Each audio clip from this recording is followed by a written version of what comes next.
Good evening, everyone, and welcome back to another episode of Mind Split Cafe. And today we are Matless. He had an emergency with his pup and had to take it to the veterinarian. So keep him and his pup in your thoughts. And today we have an exciting episode with Pedro from Palms Behavioral Health. Hey, Pedro, how about you give yourself a quick introduction and some of your credentialing? All right. So my name is Pedro Garay. I am the licensed professional counseling associate here at Palms Behavioral Health. I am also the director of outpatient services for our partial hospitalization program and our intensive outpatient program. Um, the difference between us and our inpatient program is that our patients do get to go home on every day, right? So they come in depending on the age group. We do service populations from adolescent all the way to geriatric clients. So we've had patients that are like 78 years old come to the program, and we help them Wow. work with that part of their life and developmental stage. We have kids as young as 12. Unfortunately, right now we don't service children younger than that, but it does tend to flow a little bit more effectively with our 12 to 17-year-old population. Okay. And so when you say they get to go home at the end of the day, so do they just like show up for like a group session, an individual session, or how does that work? Right. Yeah. So for the adolescents, we actually, thankfully, the Rio Grande Valley, the school districts are very helpful towards the children's mental health. So we have memorandums of understanding with them in place that we agree with them that the children, while they're here, they're receiving the education that they need, right? So from like 8 a.m. all the way to 12 p.m., they receive instruction. We do have a a tutor on site that she assists them with the schoolwork, anything that they're struggling with from introductory algebra, right, to like even like basic social studies, and she'll assist them and guide them with it, anything that they're having problems with that. Then from 12 to 4, that's when the adolescents start their therapeutic aspect of it. So they'll receive 4 hours of group therapy. 2 hours are with a psychotherapist like myself or one of our licensed clinical social workers or a master's level social worker. And then there's a group with a recreational therapist and a group with our nurse. Um, and during Wow. the nursing group, they'll discuss like medications or, just things to watch out for from a physical aspect and the way it ties into mental health. Okay. Wow. You guys wear a lot of hats back there. Yeah, yeah. So it's with the kids and with the adults, it's the same. The only difference for the adults is that they're not here the full day. They're here from 9 to 1. For our PHP adults, they're here from like 9 to 1:30 or so. At 9, they'll come in and they start with their group therapy right away with myself. I'm the main therapist for the adults. So we'll talk about anything, anything that they're struggling with, setting boundaries, stuff like that, relationship issues, communication patterns. Um, Emotion regulation and teaching them coping skills, or we use a dialectical behavioral therapy model, so that would be called distress tolerance skills, how to deal Yeah. with. So that's the DBT, correct? So that's Yes. for younger people or even people that have trouble regulating their emotions, correct? Right, right, yeah. Okay. So it's for our children. It started out for people that are like suicidal and that self-harm and stuff, but it also studies have shown that it's effective in managing symptoms of depression, anger, right?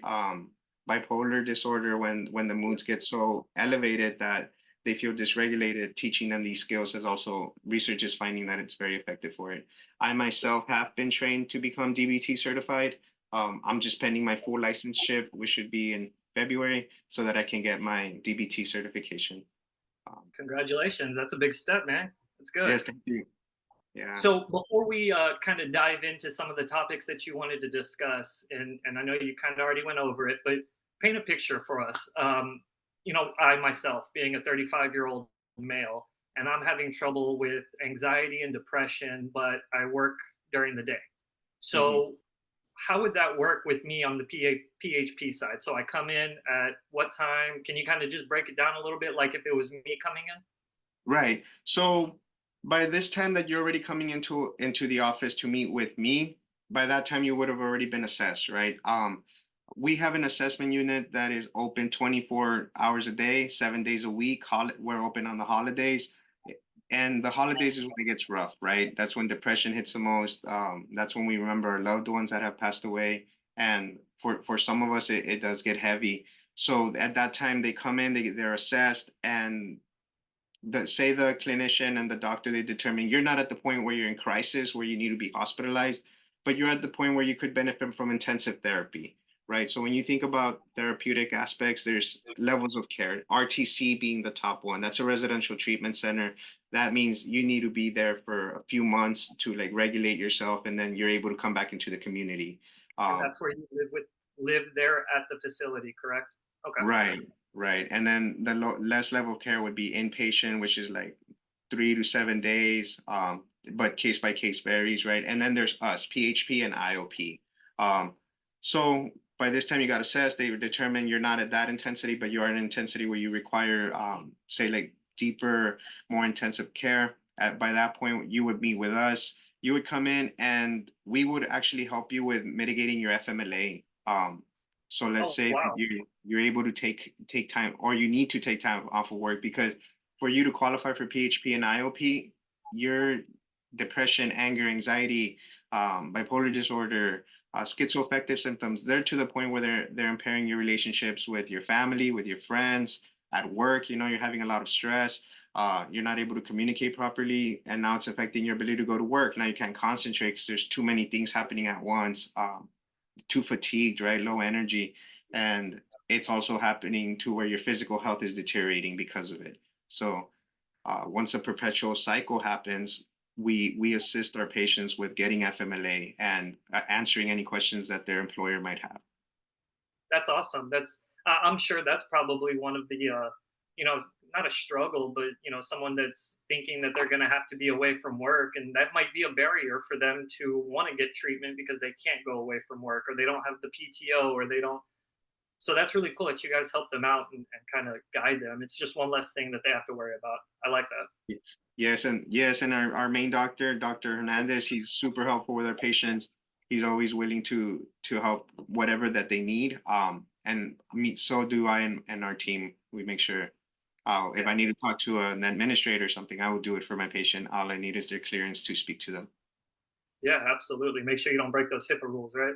Yeah, yeah, So I like to ask all the clinicians that come on here what their favorite modality is. It doesn't matter if it's for anxiety, for depression, substance abuse, but what is your favorite style of therapy or talk therapy? To, I mean, a lot of people kind of go with the gold standard, the CBT, yeah. but what is it that you use the most, and why do you like that one? Ah, man, that's rough. Mine, mine is it's always obviously case by case, and I know that everyone goes with CBT, but personally, I prefer existential therapy. Um, Okay. so I'm That's not sure. different. I like that. Yeah, I'm not sure if you're familiar with existential therapy. Yeah, a little bit. Yeah, so with existential therapy, the main principles is always that everyone has freedom, choice, and responsibility for their life, right? Um, the biggest part is that the one thing that we can all agree on is that one day we are all no longer going to be here. We are going to pass. And Yeah. therefore, every choice that we make along our pathway to the end is going to determine the next sequential steps that follow. The way I utilize existential therapy is teaching people that they always have a choice, and they have to take radical responsibility for their actions, right? Regardless of what happened to us, that doesn't necessarily mean that has to be our crutch or our barrier. We can always change the path that follows. We're not deterministic. We have the ability to make choices given constraints, right? But they are still aspects of our free will. Yeah, no, absolutely. I love that. Most people do kind of fall back to the CBT, or, we've had a couple people say DBT as well, but I like that. That was a different answer. And I'm glad you were able to, kind of explain it for our listeners. Um, that was a good one. That kind of got me thinking, actually. Yeah. Um, let's jump into some of the topics you wanted to talk about. I know that men's health was on there. There's a few different things. Start with Yeah. one. Yeah, so men's health, that's been a subject that's been on my mind lately. A lot of it is because I've been noticing that a lot of my patients, especially the males, they've been struggling, right? They're struggling with the stigma that is mental health, the Yeah, stigma of, hey, I'm not okay, you know. Um, Men typically, whenever we do express ourselves emotionally, it usually happens once we've gotten to our boiling point and we blow up, right? Whether it's cursing at a friend over like something as simple as like, oh, I dropped the coffee, my bad, and your friend just blows up on it, and you're like, okay, dude, it wasn't that deep, man. Just Uh, coffee, man, calm down. yeah, like I'll buy you another one. uh, Stuff like that. Usually men tend to go to anger because society has kind of taught us big boys don't cry, right? Yeah, Uh, there's like a double stigma with men. For one, there's the regular old age old stigma that mental health has, and then you have that stigma of being the machismo. You got to be a man. You yeah, can't cry. You can't talk about your feelings. So yeah, it's kind of like a double stigma there. yeah. I remember even for me, right? Especially like growing up here in the Rio Grande Valley as a Hispanic male, if we would cry, like my parents are like hardcore immigrants, they're like big boys don't cry, or they'll be like, "Are you sure you're a boy?" Kind of like stuff like that to shame you into not showing emotions. Um, Yeah, and I can see that being an issue. And yeah, so then what this leads to is like the limited emotional vocabulary, right? So I'm here talking to a 12-year-old, a 14-year-old, 16-year-old, 30, 40, 50-year-old, and I'm like, "Hey man, how are you doing? Are you okay? How are you feeling?" And they're just good. I'm good. And it's like, well, that's all fine and dandy, but good isn't an emotion, right? Good isn't is You're not expressing anything. Um, what does that mean to you? Yeah, so I mean, when someone says good or even fine, I know the word fine has an actual meaning to it as far as when someone says, I'm fine, it's effed up, insecure, neurotic, and emotional. And that's what they say fine stands for when someone actually says it. So, I mean, if I was in your shoes and someone said, I'm good or fine, they're not, and they just don't know how to bring it up.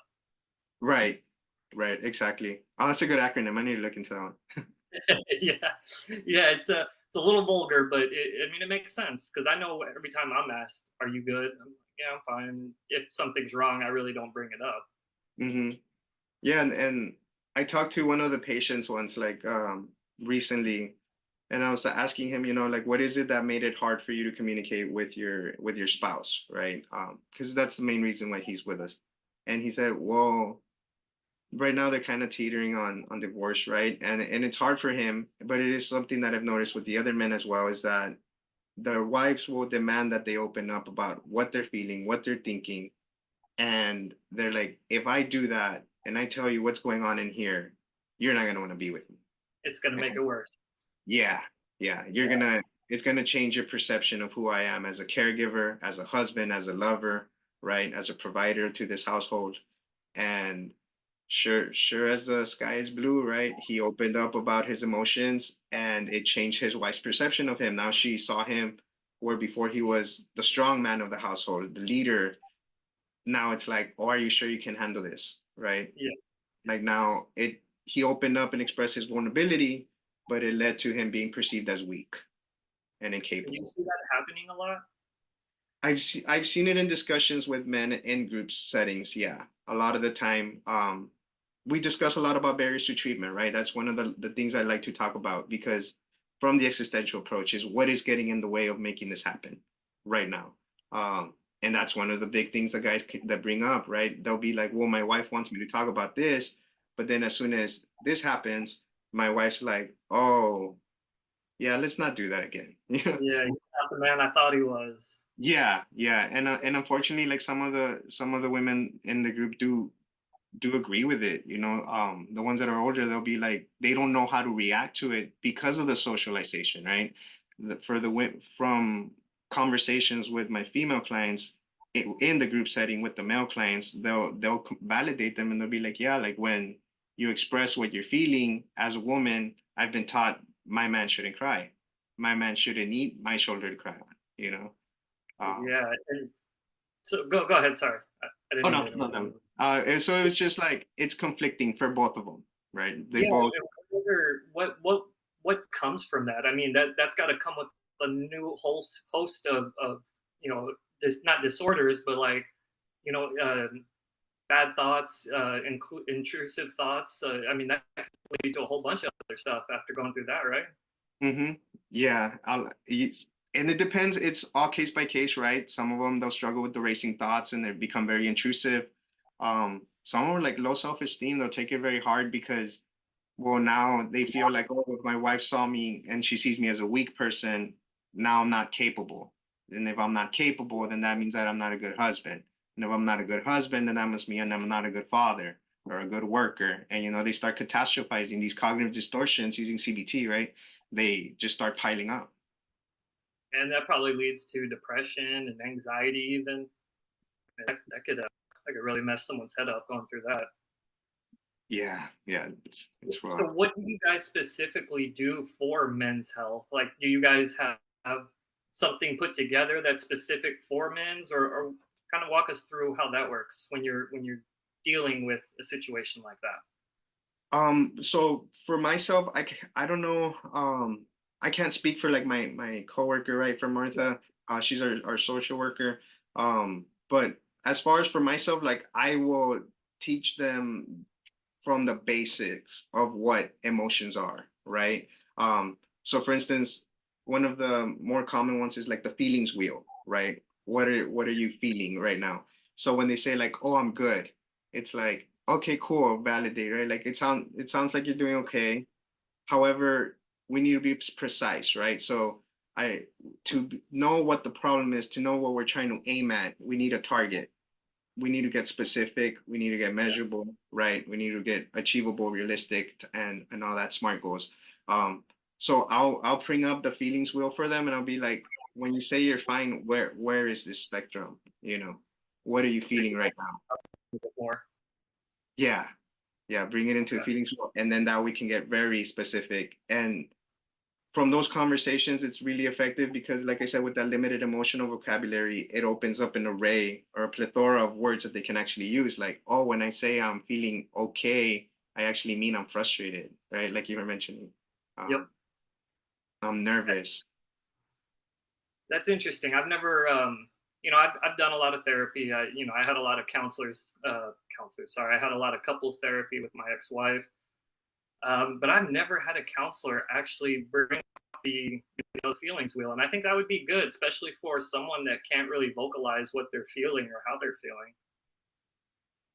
Yeah, yeah, and it's very helpful for them because they start noticing like their emotions and they start thinking about it, right? So then from there, using the mindfulness aspect of it, I start teaching them to become aware of what they're thinking, what they're feeling. I will show them the CBT diamond. I don't know if you've ever seen it, but there's typically everyone does the CBT triangle, which is like thoughts, feelings, behaviors, right?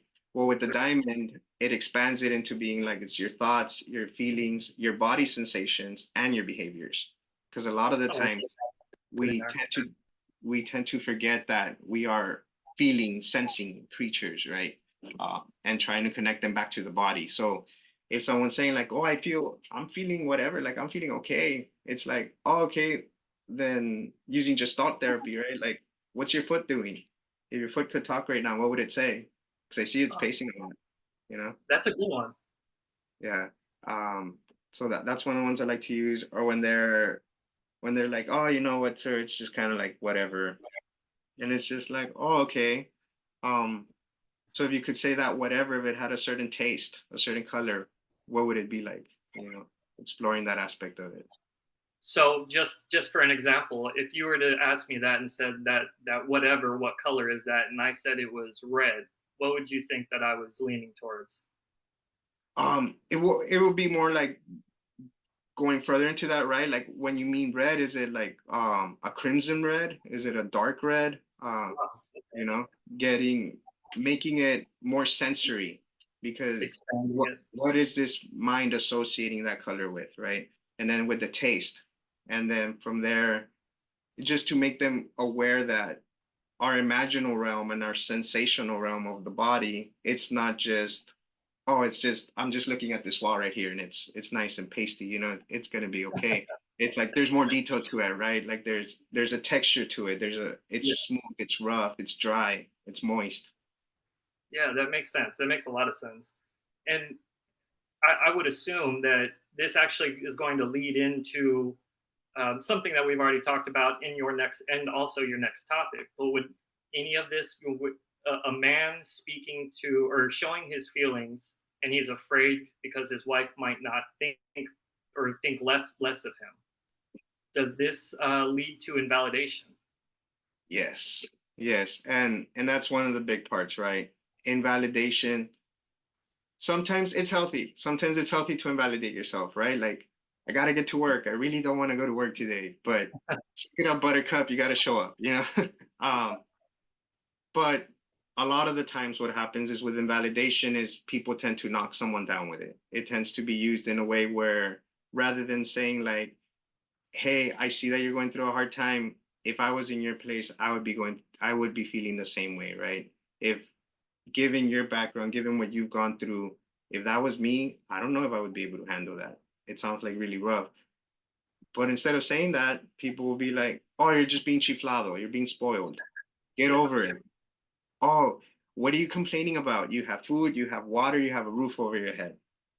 At least you have, invalidating your feelings. yeah, yeah. So then they started validating them. Um, what do you mean you don't feel like I pay enough attention to you? I'm always here, you know. Uh, but That one. so instead of seeking connection, the invalidation breaks it up and it leads to disconnection. And then just like a limb broken from the bone, right? If it doesn't get reattached, then you lose it. Yeah, And yeah. that makes sense. So, what is the, I guess, the treatment plan or path to treatment when it comes to invalidation and thoughts of invalidation? What would you do there for a men, since we're on men's health as well? Ideally, what I would do is have a couple session or a family session, um, because I want to get the whole picture, right?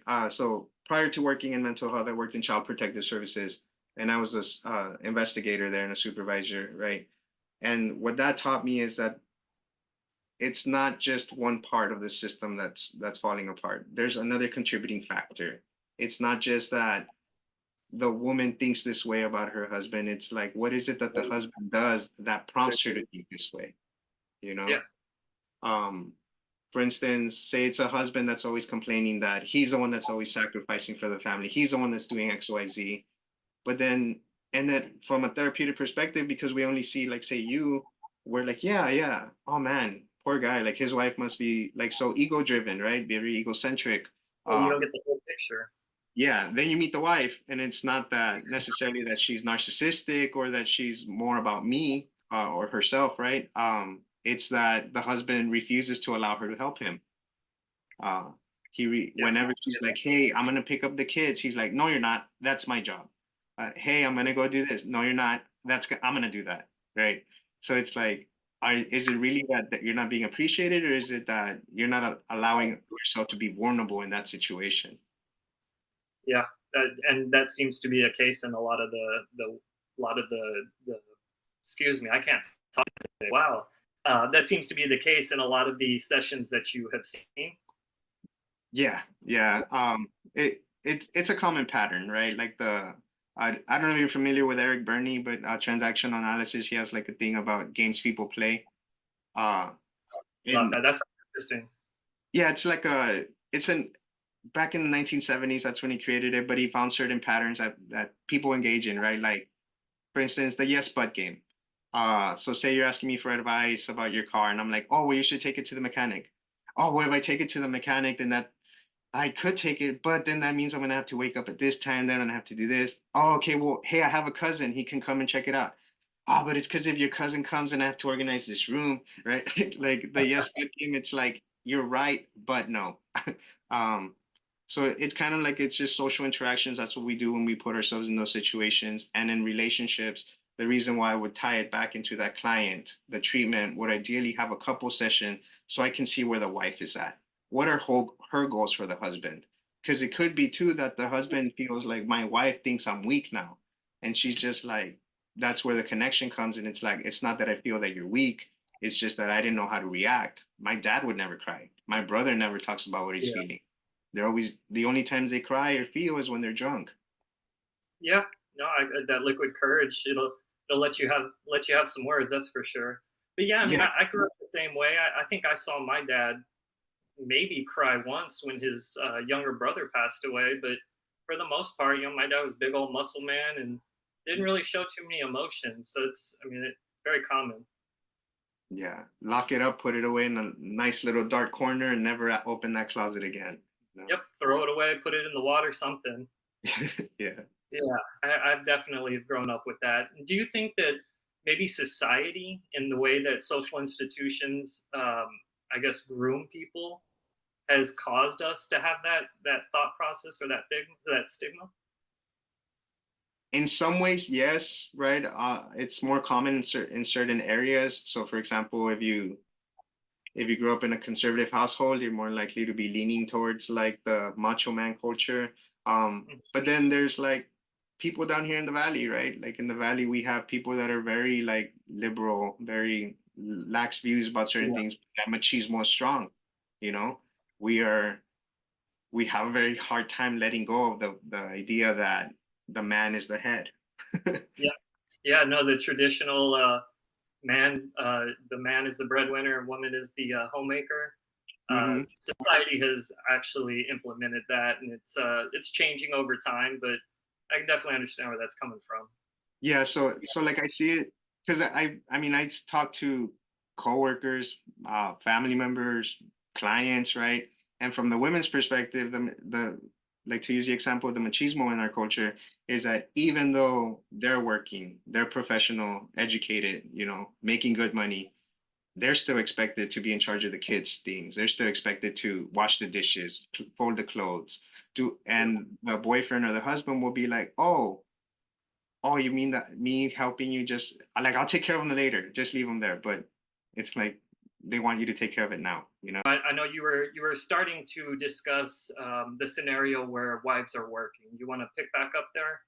Yeah, yeah. It was just kind of like building off of the machismo and the socialization and culture, right? Like even though coworkers, family members, peers, clients that I've had, they all tell me like the same pattern that they've noticed. Even though they're working, they're also bringing in, right, going against the 1950s idea of the breadwinner and bread maker. And now they're both breadwinners. Now, but even with all Who's that, despite all that, I'm sorry. I said, who's the homemaker now? Yeah, yeah, and unfortunately, what happens is that, like, at least with my in our culture here, it's like, well, you're the girl, so you should do it. You should wash the dishes. You should fold the clothes. You should take the kids to their thing. And it's just it is unfortunate and it is unfair because I feel as men, we also need to take personal responsibility and as breadwinners, right? And as a partner and as a caregiver and fathers to show our sons that to be the change of the world they want to see, we also have to do our part. Sometimes that means cleaning those dirty dishes before the night ends because tomorrow they're going to pack up again. Sometimes it means folding the clothes, you know? It means taking the kids to their soccer practice, their jujitsu practice. It means being there, being present. We need to change that mentality. Yeah, no, I absolutely agree, and it's like you said, the old school way of in the 1950s of the man being the breadwinner and the woman being the homemaker is absolutely changed, and I think it's for the better. I think that having a relationship that's not cookie cutter and deemed right because of society, I think it's healthier. Yeah, and so like going back into the treatment, because you asked me about how I would treat that client that's struggling with communicating the emotions, communicating the vulnerability, and how invalidation showed up, right? It could have been that in that moment in the couple session, we come out from it, the wife being like, it's not that I thought you were weak, it's not that I lost respect for you, it's just I really didn't know what to do. So that kind of gives the patient an idea like, oh, okay. So now I know what I need to work on. I need to work on communicating what I'm feeling. I need to work on my emotion regulation, right? So using Yeah, those DBT skills, teaching them interpersonal effectiveness skills like Dear Man, um, the give, the fast, right? Teaching them how to validate other people, teaching them closed loop communication, right? Like also when you say this, this is what you meant. This is what you wanted from me. Being more specific about what their wants and needs are. Um, Emotion regulation, teaching them how to identify when they're losing control of their emotions and when their cup's so filled that they need to empty it out. Uh, Identifying activities that are going to help them in that, right? Um, One of the big things is like for that I recommend, right? Because I do it myself. I recommend like joining like a martial arts or joining a CrossFit community, something like that, something that's gonna get you with other men, other Yeah. people, your age group that you can relate. Like for instance, I do jujitsu, right? But I do it more because I like the training, I like working out and stuff. But one of the things I noticed is that it's a community of people and they give each other advice. You know, it's when I'm there Yeah. and I'm hearing them talk to each other, it's like a group session Oh and yeah. they're connecting to one another, and that's what unites us. And a man by himself is a lone wolf. You know, they don't last very long. That's why we die younger. That was a really good analogy. I like that. So, what would be the typical and I think we're getting close to the time here, so I'm going to ask another question, and I'm going to give you the floor to kind of recap and go over a couple things that I might have missed. But what would be the typical frequency or treatment, or is it? I know it's not all cookie cutter, but for a gentleman that came in with presenting these issues, what would you recommend as far as treatment? 2, 3 times a week, or what would that look like? As far as Um, the frequency. Typically, our PHP goes for 4 weeks.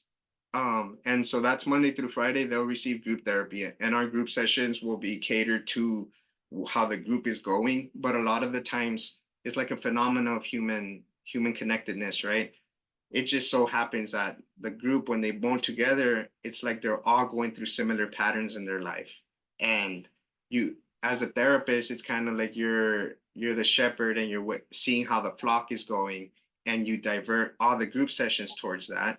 However, on a weekly basis, I also receive individual sessions, right? So if say you're my client and you're in my group, and I notice that you're down, I will pull you out later on in the day after group and be like, hey man, I want to check in with you. How's everything going? I noticed you were crying in group, helping them process what's going on. Myself and Martha, we do make it a point to, if we see one of our clients hasn't been doing well, we'll text one another, hey, can you do me a favor and pull this one out? I've noticed that they're feeling down. And So a little bit of team.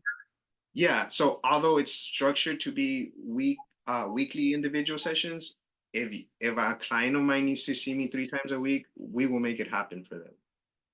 I love that. You guys kind of, I mean, you create the treatment plan specifically for the person instead of just keeping it as, a cookie cutter. You come in these days at these times. I like that. I think that's phenomenal that you guys can pinpoint someone that may need a little extra talk therapy and pull them aside and give it to them. So that's pretty cool. I think that's great. Yeah. And now, like I said, we're cutting close to time, so I wanted to give you the floor to kind of just go over something that we might have missed or something that you really feel is important for our listeners to know about our episode today. Mm, And I I know I'm mean, putting you on the spot by doing this, but the I'm floor is like yours. really making me have to think here. um, I think it goes back to, and I guess I'll end it with this one, and this is one that I like to talk to my clients about, right? So one of my favorite philosophers, his name was Friedrich Nietzsche, and Yeah, one of his favorite, like one of the quotes of his that I think about the most, and I'm going to paraphrase it because I will butcher it. But essentially, what he asks you to do is imagine that in your loneliest of loneliest, a demon came to you in the middle of the night, right? And this demon tells you the life that you're living, the life that you lived, it will be the life that you will always live. No matter the choices, no matter how much you try to alternate it, it will always be the same story. This is your fate. Will you say to yourself, that's the most beautiful thing I've ever heard, or that's the most tragic thing I've ever heard, right? Um, and that's the existential conundrum we each have to ask ourselves in our lives. So, how I take that from a therapeutic perspective is teaching my clients that despite all our suffering, despite everything that we've done, that doesn't mean that we can't have a life worth living, you know, even if our fate is predetermined by something, right? A celestial being, God, the universe, whatever it is, we can still make a choice in this moment at this time to at least give us the best story ever written, right? Um, yeah, so, what is your purpose? What is your meaning for that client that's struggling with his wife? Imagine you're on your deathbed, and every choice that you continue to make right now in your marriage has continued for the last 20 years, and she's looking at you, you know that the clock's about to strike 12. What is that relationship looking like? Is she still there? Are your children there? You know, um, is the girl that you cheated on her with, is she still there? You know, chances are she's probably not. Uh, Yeah, makes them think a little bit more and dig a little deeper into their feelings, emotions, and thoughts. yeah, yeah. And so the idea here is that as men, for our children, what do we want for them? You know, uh, are we okay with our children suffering the same way that we're suffering? For our young boy, like I have a son, he's 9, right? Would I want him to experience the alcoholism that my ancestors experienced? You know, Yeah, so how am yeah, I going to break that cycle? I had to be sober. I don't want him to grow up with that mentality, right? Or yeah. surround them with people that if they drink, they're drinking healthily. They're not being destructive, right? Not over consuming. Right. Yeah, What is our legacy going to be? And when I think about men's mental health, the trauma of the past is holding us back from being able to make progress towards the future. And I yeah, think that's that was so very well worded. I like that. So I know what at the end of the episode, we typically ask, "Hey, do you guys have any resources that you want to give to our listeners?" Can you provide us with some resources to put up on the website? I think a lot of the information that you gave today was great, especially for men, because I know a lot of men out there do not want to admit that they need help. So I'm glad that you came on today and discussed this because I think it's a problem with a lot of people or a lot of communities. So if there's any resources that you would like our male listeners to take a look into, email it to me and we'll put it up on our website and send it out to our listeners. awesome. Yeah, I'll go ahead and do that. That's perfect. I appreciate it. Um, Thank you, everyone, for listening in and tuning in to another episode of Mind Split Cafe. Again, I know I'm not as good as Matt, so I appreciate you guys bearing through with me. Matt will be back next episode.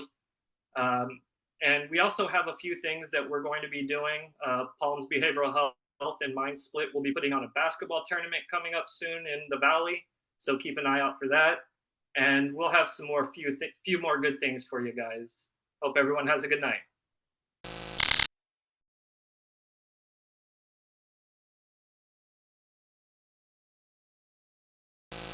Like we weren't supposed to come up with something this clean, like something happened.